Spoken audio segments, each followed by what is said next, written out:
if I punch someone, it doesn't take that much out of me, but the person on the other end of the punch, they certainly feel it. Yep. They feel the full force. And for a lot of people here making excuses for him and saying it's no big deal, they've not been on the receiving end. I'm a little bit younger than Danny Baker, but not that much. Mm-hmm. So I can remember the days when I would be on my way to get my dinner at school or on my way to the shop, and just random kids would call me a monkey. You're a gollywog. Yeah. You're a nignog. You live in the trees. Go back to Africa when you came from. And and for a lot of people also older than I am, Windrush generation that everybody's talking about now, we all have to just suck it up and take it. And now people are not sucking up and taking it anymore, and they're saying, excuse me, that hurts, stop it. And now we're being told, oh, you're making too much of things. It's no big deal. And also people have an attitude that's almost like, I get to tell you how you're allowed to feel. And Danny Baker saying if you object, you have a diseased mind is actually in and of itself part of the same prejudiced mindset. A mindset that says, because I'm white, I not only get to call you whatever I like, but I then get to tell you how you're allowed to feel about it. I get to tell you how you are allowed to respond. Your feelings are, I'm telling you your feelings are wrong, or you're standing up for yourself. You're not allowed to do that. You're making too much fuss. I get to dictate to you not only what I do, but how you're supposed to feel about it. And thinking it's further than that, the diseased mind. It implies that anybody who sees racism in the image the way it was contextualised by his tweet, anybody who sees racism there has a diseased mind. I mean, I understand. Don't get me wrong, Anthony. I truly understand your fury, and I read out my friend McVern's tweet earlier, and he's been sort of expressing very similar opinions to yourself on social media. Can I ask you this, though? Because this is, I truly believe in fairness and equality, and I don't like the tweet. I don't believe that Danny Baker is, an evil racist, but he's still. That's an interesting one. We also have this thing where we have decided now that we get to tell black people that racism, unless you're wearing an actual SS uniform, that doesn't count. Let me just consider. Actually have your right hand in the air. But I need your help, Anthony. I need your help because this is what gets me. Everything becomes relative to everything else. Danny Baker this morning lost his job. Alan Sugar, who works for virtually all our major broadcasters, made comments about the Senegalese football team during the World Cup, in which I thought it was hugely offensive. He said they should be selling sunglasses on the beach. He still works across all media, as far as I know. So I agree with every feeling and emotion you have expressed, and I am not going to argue with you, but I'm just worried that do we treat those that are guilty of such slurs fairly and equally? Because it strikes me that we don't, and that should be a problem regardless of whatever our skin colour is. Well, the thing about it is not all burglars get caught, sadly, and sometimes people get a sentence that's not necessarily commensurate with what they've done. But I also want to go back to what you were saying about my fury. I'm not furious, because when you've had to put up with this for decade after decade after decade, you're just kind of tired, you know? A lot of people have who seem to be accepting of it. They are wearily accepting of it. I don't know if you remember seeing that Ryanair incident where the racist guy wanted the woman to leave her seat, and she just sat there and took it. Yep. And her daughter was the one who was arguing, and people said it's because her generation, they're just tired, and they don't stand up. And it's like, I think there's a sense now that people have a voice that they didn't have, the previous generations didn't have, and so we have it a lot easier. We can speak up without fear of losing our jobs or our homes, and so we're not going to sit there and act, because I can tell you something, the previous generation, they weren't saying that in the privacy of their front rooms that it was okay. They were saying it hurts, why are they so horrible to us, I don't know what I did wrong, it's awful how I'm treated, but they couldn't say it publicly. Do you think racism has got worse in recent times in the UK? That's a very difficult one, because we live in a country that's very different from the United States. People are often, and also we have a very class-based way of doing things. So sometimes the way that working class people behave is they attack you from the front if they've got a problem with you. You know about it. But middle class people, it's a lot more subtle and refined. And so sometimes it's not always easy to track things. But also the position that people have is very different. and I'm not unhappy to tell you, I'm in my 50s, so I'm a little bit younger than Danny Baker, but I remember a world before we had the Race Relations Act. I'm too young to remember Enoch Powell's speech, but only just. You probably remember him on TV chat shows, because I can. And also, when he described grinning pickaninnies in the first paragraph of his speech, that was me he was talking about, because I was a little girl then. Oh, well, no, Anthea, you've just brought up something I talked about earlier, and again, about the inequitable way we deal with racism in the public arena. Danny Baker has lost his job. That's a subject that could be debated. Boris Johnson, who also used the word pickaninnies in a speech, ends up as our foreign secretary. Oh, man, do you know what? This is, because the thing is, right, this is all part of the same cosmic injustice that means that I'm not lying on a beach in Barbados being fed grapes by a guy in a loincloth, which is where I should be right now, instead of in my kitchen making my lunch. You see how it goes? Yes, I do. The thing about it is that the monkey thing, that's a line well and truly crossed, because it goes back to scientific racism of the 19th century, where literally black people were described as being one step above apes and of a different sort of human from white people, actually biologically different. Of course, Ancestry.com has blown all that out of the water, but Michelle Obama was called an ape in heels by somebody, and she lost her job over it. This idea that you're a monkey, and it goes into football as well, and Danny Baker's from a station that has a lot of connections with sport. They're trying to get that out of sport. Our players are having to confront it anew as they go into Eastern Europe and have bananas thrown on the pitch. There's a line. And also, Harry, who is my favourite, actually, out of all the royals, when he started going out with Meghan Markle, as she was, he said, you guys can't be talking about my woman that way.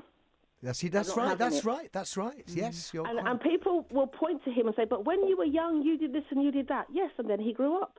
Anthea, I have to leave it there. It's been a joy speaking to you, and I'm really glad that we've had an opportunity to at least allow one woman of colour to express her feelings about an issue that directly relates to people of colour. Thank you. Do you think he meant that tweet? Do you think No, I personally don't think. I mean, if he had a history of making comments like that, it'd be a different matter. And even if subtle comments, I think that was just a mistake, a big mistake. Normally when people are prejudiced, you see it. You can't stop it. It comes out in a variety of different forms over a period of time. And particularly you'd see it in somebody like he was a broadcaster. I mean, I don't know him well, but every time I've heard him, I've never heard anything like that before. But I think what is important to understand when you look at prejudice is there's a driver to it. There's a psychological driver to anybody who's prejudiced. There's a reason why they're prejudiced. People can say it's lack of exposure to to an ethnic minority or some other group of people. It could be the Irish. It could be anybody, anything, any group of people. But usually the driver is by putting other groups down, by saying they're inferior to in some way, they're less bright, intrinsically less bright or whatever, you're enhancing your own self-esteem. And that's because you have very low self-esteem deep down. And therefore you're putting another group down. It serves a psychological purpose for you. And the prejudice, my prejudice, your prejudice, or anybody else's prejudices, whatever they're for, may be linked to something in their life that makes them need to put another group down to enhance themselves in some way. Okay, I'm going to return to the subconscious element of it in just a moment. Okay, but I just want to reflect on the original apology. Now, I'm reading a tweet here from a guy I know, a friend of mine, a photographer, a man of colour. McVern Etienne is his name. And he tweeted, like I've said in many tweets already, I don't know or maybe don't think Danny Baker is a racist, but his original weak-ass apology just doubled down on his stupid act, but not to realise how it would be perceived as arrogant and stupid and all manner of madness. He seemed, it was the notion that he didn't see any racist connotations in the picture that he tweeted, and then in his apology seems to suggest that anybody who does has a diseased mind. Yeah, that's unfortunate, because actually what you do. I mean, people make mistakes when they apologize, by the way. Yeah, true enough. I know that much. Yes. I'm writing a book on apologies now, and we're looking in the workplace. Sorry to hear that. Hundreds and hundreds of apologies, chief executives given about inappropriate behavior that their company's done. They're all inappropriate. Most of them don't work. But you have to be careful. Probably he could be, you might say his problem is lack of sensitivity to the imagery. Yes. Of that. That's what he made a mistake on. He did, but he should have known that, but he didn't know that, and that's just insensitivity to that, given the context of it. But whether he has a deep-rooted prejudice, you'd have to know the man. You'd have to know what his background is and the rest of it. But apologies are really, you know what you should just do? Just own up. Boy, did I make a mistake here. Yeah, I mean, I don't know. I was totally insensitive. I didn't think about the imagery I was creating. I didn't mean to say that. What I was really trying to do was that, rather than say you're all interpreting it wrongly, is not a smart way of doing an apology. Yeah, I mean, he did say he was shocked by his own foolishness, so he concedes he did do that. He made a big mistake, but as he was trying to apologize, but a lot of us apologize and get ourselves deeper and deeper in it by trying to make an excuse rather than just coming out and say, I did wrong. That was wrong. I don't know. I just didn't think of the imagery of this. Not necessarily a psychological issue, but do you feel the BBC was right to fire Danny in these circumstances? I think they had almost no choice, really. Yeah. I'm afraid I think they have certain values, and if somebody makes, we all make mistakes in life, but for a broad, that's a professional mistake, isn't it? For a broadcaster to make a mistake like that. Other people of note have said what I would suggest arguably is worse. I mean, Lord Alan Sugar famously made some very derogatory remarks about Senegal's football team during the World Cup, saying something they should be out selling sunglasses. Yep. And yet he still works across all known media. Right. You're right. I mean, it's a thin dividing line, isn't it, Matthew? I mean, I don't know where you cut it, but when it's like in this context, it's the royal family, right? It's a baby, it's a young couple, right? Yeah. I mean, you mix that all together, and I think that's a pretty major impact. It's a pretty big mistake. Okay, just going back to this, I'm fascinated by the notion of sort of subconscious racism. Yep. If I take all the points you said earlier, familiarity or exposure to different peoples, different ethnicities, and a lack of exposure may lead to that. But I know from people of colour that have met Danny Baker, and they're not famous, just punters that said hello to him, and he took and bought them drinks, and they had great nights with him. So I know of instances, demonstrable instances, where Danny Baker has shown that the opposite, an embracing nature of people of colour. Yeah. Can you be both embracing of people of a different ethnicity and subconsciously racist at the same time? You could if you did it in an extreme way. Some of my best friends are. Yeah. Right? If you do that, some of them, I have so many friends with that. By you saying that and going over the top, that could be an indication that there's something underneath as well. There's something you're trying to cope with yourself about your perception of a particular minority group or something else. But if you're just normal, if you just behave normally and you don't make a big deal of it, probably, and you have lived a life where nobody's ever observed anything unusual, because it is kind of unusual when you overdo it, isn't it? Where you say, "Oh, let me tell you, not only do I care about ethnic minorities, I really want to promote them and everything else, but they're the greatest. Some of my best friends are da da da da da," and you overdo it. People also get the message there that you may have an issue. Funny enough. But I think for the majority of people who just live their life normally and have none of this prejudice stuff in them, you've never seen it again, and then they make a mistake. They say something foolish, not thinking about it, right? Yeah. Just as a joke. The business about a joke, Think about how many jokes have been made by people again, I'm just in the thinking, public eye. Boris Johnson. Boris Johnson used phrases like "pickaninny." Was it "pickaninny eyes" or "pickaninny smiles"? Yep. And I mean, he went on to become Foreign Secretary. I know. And Danny Baker makes an I oblique reference and loses his job. It's bizarre. Yeah, I agree with you. I think the BBC as a public broadcaster have a problem. Yes. You know what I mean? They really do. You're your radio station is privately owned, et cetera, et cetera. It's an independent radio station. It's difficult with the BBC. They're funded by the rest of us, et cetera, et cetera. And they have to make judgment calls about where they draw the line. This is where they drew the line. I think it was probably a social skill error, a lack of sensitivity rather than prejudice, but, An image of a couple holding hands, and then there was a chimpanzee dressed in clothes. But it's a very old picture, wasn't it? A sort of 1920s retro. or some retro type thing. But I didn't really understand the joke. Well, if it was a joke, his caption was "Royal Baby Leaves Hospital," right?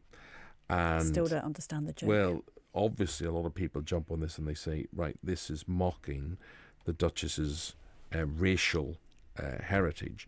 And the thing about it is, of course, she comes in for a lot of trolling, an awful lot of stuff that people attack her about, and her race being one of them. The BBC, so they, there was no way they weren't going to get rid of Danny Baker. No, absolutely. And also, he works in football. He knows sort of the connotations of monkey chanting and all the rest of it. I mean, you just don't go there. That's what really surprised me, Jacqueline, because he is a smart cookie. He is a smart man. The BBC say this was a serious error of judgment. And we're going to talk to a number of people. First up is Simon Woolley. Afternoon to you, Simon. Good afternoon. Actually, you've caught me in Belgrade. It's chucking down the rain, proper British weather here in Serbia, Belgrade. But good to talk to you. Good to talk to you. As long as you're not out in the open, that's the main thing, are you? No, I'm not. Good man. No, I'm all good. Simon is director of Operation Black Vote, and he's a commissioner for race on the Equality and Human Rights Commission. Where do we begin with this, Simon? First of all, he says he didn't get the connection. Yeah. What would you like to say to him? Yes, well, I mean, he's a seasoned journalist. And as your other colleague said, that he knows about the football chants. And I think as you put it in your introduction, that context is everything. And the racial abuse that Meghan Markle and the family have received has been awful. I mean, I think it's the first time in royal history that a royal has come out to the press and said, "Stop the racism to my family." And so it's for Danny Baker to be unaware of that and to liken this new child, who's barely in the world 5 minutes, to be likened like a monkey, it's just jaw-dropping that he says he was naive about it. I mean, I'd like to think Eamon is not a racist, but it's still jaw-dropping ignorance at the very best. The BBC, no alternative. I mean, if it was football, we'd be saying straight red card, wouldn't we? Right. No, I think the BBC have a particular responsibility. This is a newborn child and a family that's just starting out, and this sends an awful message. I mean, if they'd have let it go, in effect, it would have given a green light for others. Well, if they can do it, why can't we? It's only a joke, as some of these people say. It isn't a joke. It's offensive, and I think he's been held to account. If he's made a blunder, he's called a blunder, and he didn't think it through. Is that possibly sort of an older person's way of thinking? Could you show that picture to any young Jackie, person? he's a smart. I know, but is it an older way of thinking that he doesn't think there's anything wrong with that picture, even though it's a 1920s picture or whatever? He writes scripts. He knows. I mean, this guy. I'm not defending him. I'm just wondering if it's a different. Older people go, oh well, what's wrong with that? Young people go, that's terrible.